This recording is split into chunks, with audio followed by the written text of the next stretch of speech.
presentation is from St. Paul's United Methodist Church in Oakland, Maryland. Well, good morning. I'm grateful to Matthew for inviting me to speak this morning. We'll see how grateful you are after a while. He's teaching this weekend at Spring Heights just outside of Spencer, West Virginia. He's teaching a class for people who are on the road to becoming lay speakers and in our church and lay pastors. What is it? I can't remember. Not lay speakers, lay pastors. If I could remember, why it would be better.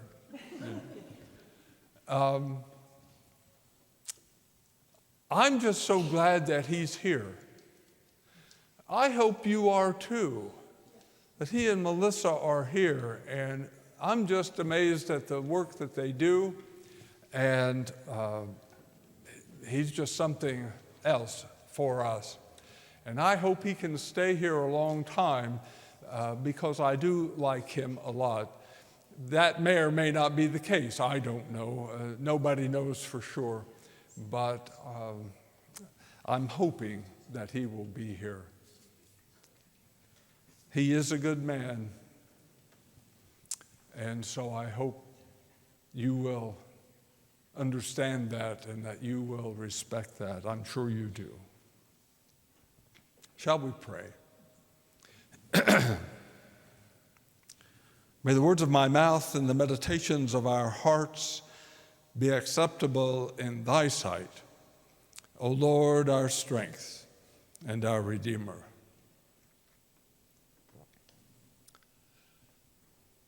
It's a beautiful day in the neighborhood, a beautiful day for a neighbor. Would you be mine?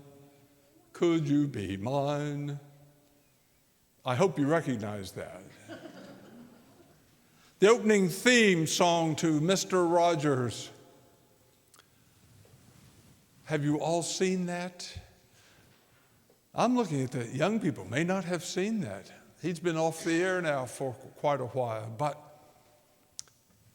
I remember my older daughter really liked watching that when she was of the age that she was able to sit and watch something on TV, and she watched that a lot. And I know she learned from it because Mr. Rogers taught a song called I Like to Take My Time, and she certainly learned that one. It's still with her. I thought he was kind of a wimpy guy. I thought, why in the world is she watching him? And then I started watching, and I realized that show wasn't for me. It was for her.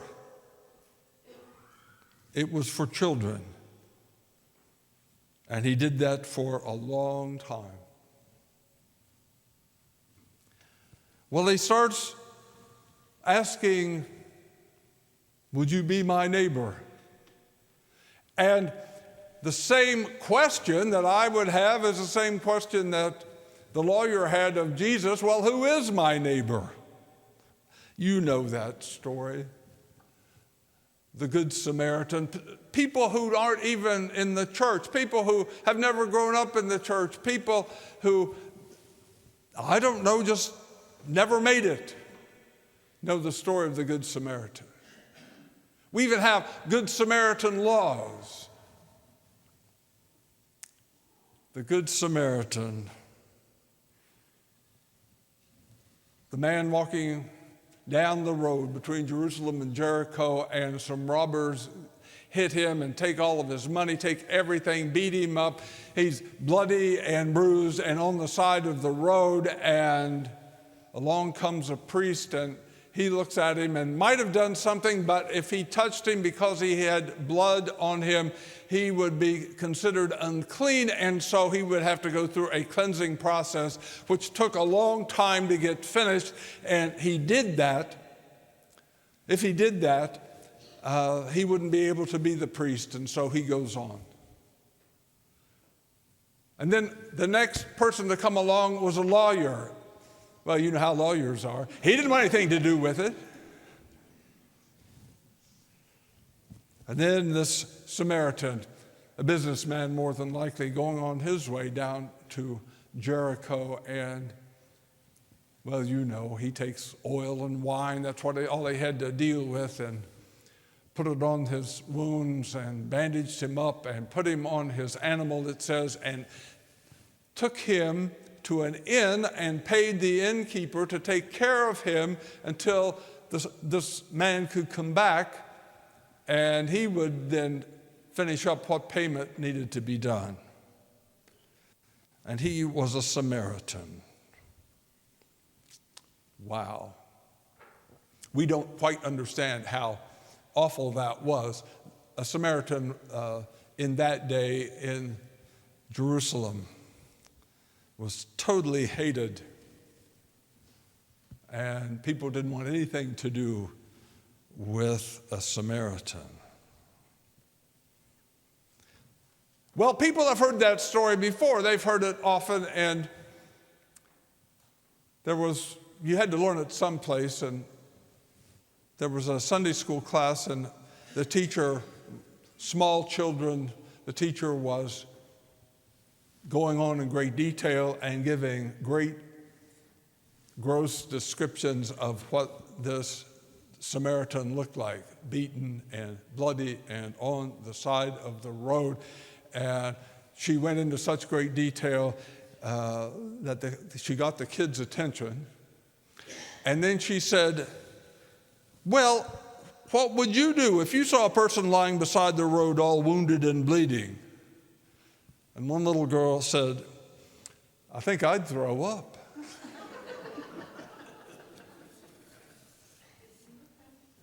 We tend to congregate with our own. We tend to congregate with people who have the same beliefs, the same thinking, the same look. I've moved over into a different category of people. The same socioeconomic place, the same political party.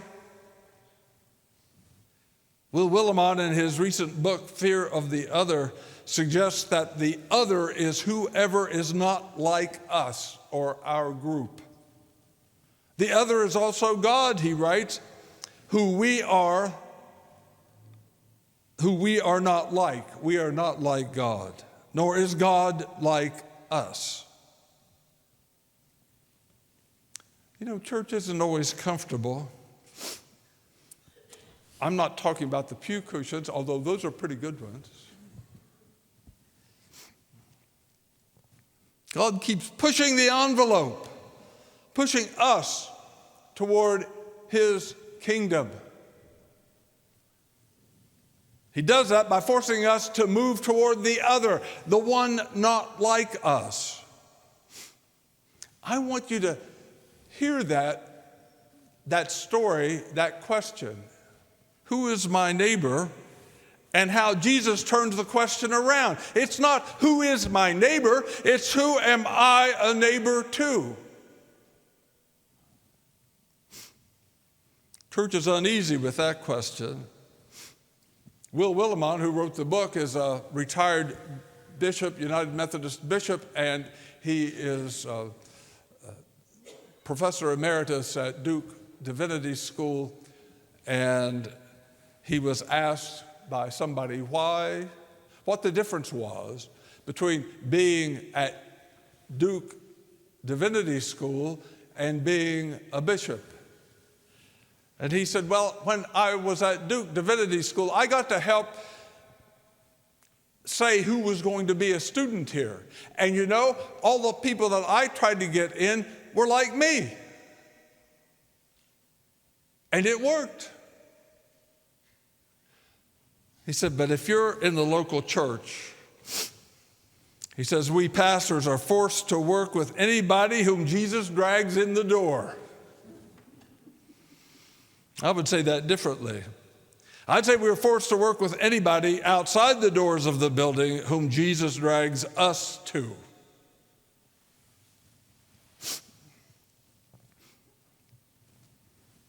I sing with a group of people who go to the nursing home once a month. We go to Dunnett Road. Now, we're not very good. And the people there, they bring them in wheelchairs. One or two may use a walker, but mostly they're in wheelchairs. And they're not really strong enough to wheel themselves out. So we're kind of guaranteed an audience when we go there. And the only way that they have to escape us is they might fall asleep. Anyway, one evening, after we had finished our performance, one of the women there, she's been there for quite a while. She's mentally, she's fine. She likes to go back and forth with the leader of our group. They like to tease with each other. But physically, she has to be there. Anyway, she called me over to her wheelchair. And I said, yes, how are you doing today? Okay. She said, I just want to say this. I can't believe you're a minister. I said, oh? She said, you're like a normal person.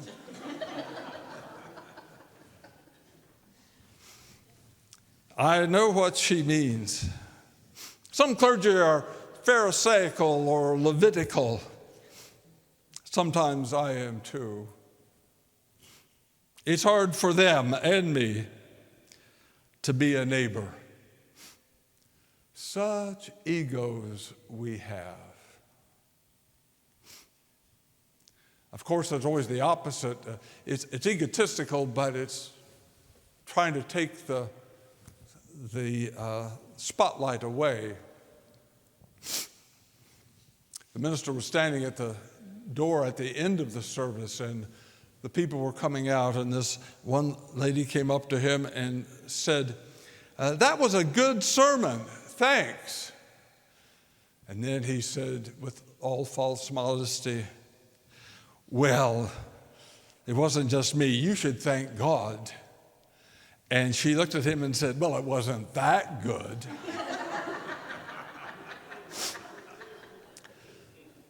There are church people who are like that too, Pharisaical and Levitical. It's not just clergy. Church people want church the way they want it. It's difficult to change. We even have clergy and laity who are willing to split the church in order to get their way. Why? Well, they have their reasons. They want to leave those who are not like them out of the church. They don't want to be a neighbor to the other. I'm not sure where all that comes from, but I'm trying to understand it.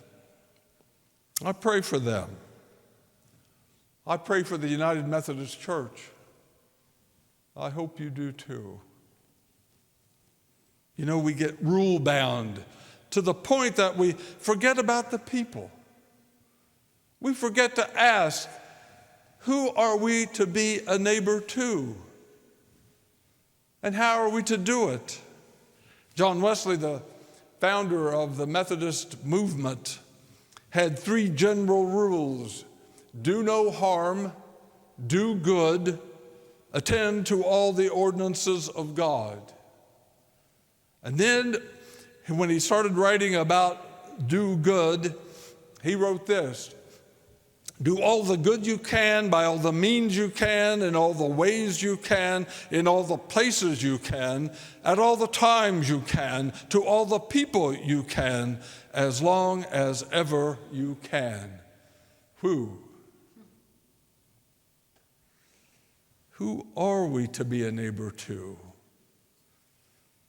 Not everyone is beaten and bloody and left in the ditch someplace along the side of the road. Some need an understanding ear. Denise and I were fortunate to be able to take a trip in May to Italy. Well, actually, it was the whole Riviera, but we ended up in Italy, and we were in Florence, and we're in the airport at Florence on our way to fly back to Paris to then catch another flight to come to Washington.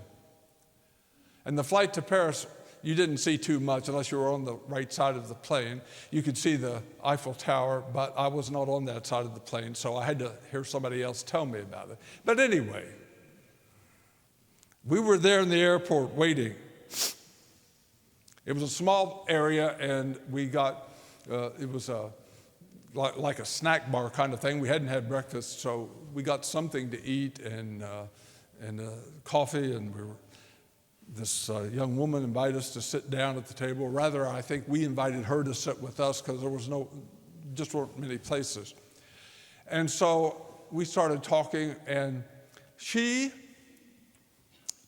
was from the United States, and she is a coffee barista. Now, she looked like she was about 12, but she's married. She's in her 20s, and anyway, she started to talk, and then she's talked about how rude people were in Italy and how everywhere she went, they just kind of pushed her to the side. She was there looking for coffee, new kinds, and developing new ways to make the coffee and all of that kind of thing, and new mixtures of coffee. And they wouldn't talk to her. She was very upset. In fact, she was so upset she started to cry. And she aimed all of her conversation to Denise. I'm not sure why. Anyway, after a time, Denise, we just kind of gave her murmurs and, well, things will get better and this and that. And she kind of calmed down. And so we started talking about some other things, and then it was time for us to go. And as we left, she said, thank you for listening to me. It really helped. And as we were standing in line getting ready to get on the plane, I said to Denise, I guess she needed a mom today. I think she did. Some people need an understanding ear. Some need a caring hug. Hannick McCarty tells about, a story about he had just gotten divorced, and he was in charge of the children, and his ex-wife had gone somewhere else, and so he had them. And for the first couple of weeks it was okay, but all of a sudden the load started to hit him. He had to do everything for the kids. He had to do everything for the household. He had to do his job. And one night, after he'd gotten the kids to bed, and he was trying to keep a stiff upper lip the whole time and keep going, he just melted down. He couldn't do it anymore. He was crying. And all of a sudden, he said, he felt these little arms go around his legs. He was standing. And he looked down, and there was his young son. And so he picked him up. And he was embarrassed because he had these tears coming down his cheeks. And he obviously was. And he started to say something like, this is unusual for me, or this is not what dads do, or something. And his son said, it's all right, Dad. You're allowed to cry. You're only human. And then he hugged him. And then they sat and talked for a little while, and he put him back to bed. Sometimes there's somebody who needs a caring hug to help them shoulder the burdens that they have to carry. Sometimes somebody needs a prayer. Joanne Morris tells a story. She was a waitress in this very busy restaurant, and in her section of the restaurant, people were just filling it up and constantly calling to her. More coffee here, we need this over here. You know, sometimes people can do that and not realizing that there are other people who need that. So this lady came in, older lady came in, and she sat at a small table by herself. And when Joanne went over to get her order, she said, I'd just like a cup of tea. And so Joanne walked away to get the tea for her, thinking to herself, well, I won't get much out of this. And brought the cup and the hot water and the tea bag and all that, put it on the table, and then she was called away again by somebody who needed something else. And so that's what she was doing. And as she was doing that, she noticed that as she went by this lady, the lady looked very, very sad. And so things slowed down a little bit, and she walked over to her and said, could I sit with you for a minute? And the lady said, certainly. And so she sat down. And she said, I've noticed that you look very sad. Is there something wrong? Is there anything I can do? And she said, well, I'm here with my husband. He's at the hospital. And we thought it was going to be a hernia repair, but we found out he's filled with cancer, and we don't know quite what to do.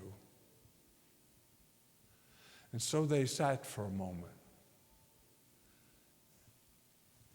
And Joanne said, could I have a prayer with you? And the woman said, oh, yes, please. And so she said a prayer for this lady and for her husband. And when she got finished, the lady said, oh, I want you to know you are an answer to prayer, because I prayed before I left that I would run into a Christian who would pray for me and with me. You know, sometimes some other person needs a prayer. The one who needs our help is not our neighbor.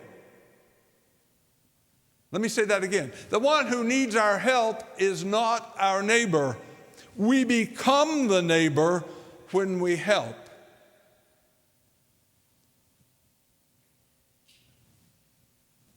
We become the neighbor when we reach out. We become the neighbor when we go to somebody with whom we horribly disagree and say, do you need a helping hand? Or can I love you through this moment? Or just go and be there and listen.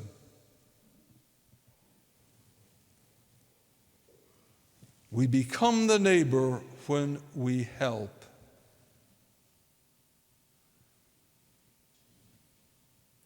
Who proved to be the neighbor, Jesus said?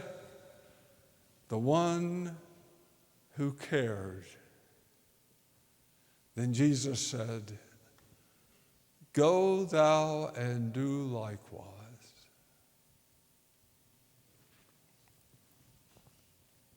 Well, I'm going to make a change here, and my apologies to Fred Rogers.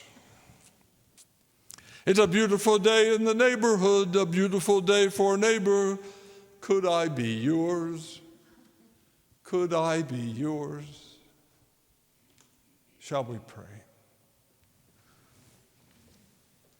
Oh God, you call us to so many things. We're all called, and sometimes we get it and sometimes we don't, and sometimes we remember and sometimes we don't. And even if we only get it 80% of the time, that's pretty good for us. But you call us nevertheless, and you call us to look at other people to see if we can be a neighbor to them.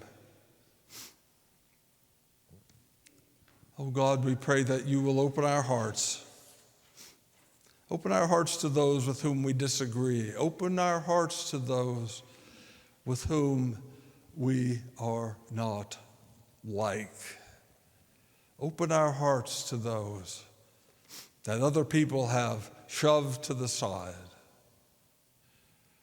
Open our hearts that we might be the neighbor to someone else. Oh God, we know you love us. And somewhere in the back of our minds, we know that you love other people. And we pray that that same love with which you love us, we can love other people. Hear our prayer. In the name of Christ, we offer it. Amen. We brought the story of honor and glory and praise the name of Christ. The preceding presentation came from St. Paul's United Methodist Church in Oakland, Maryland.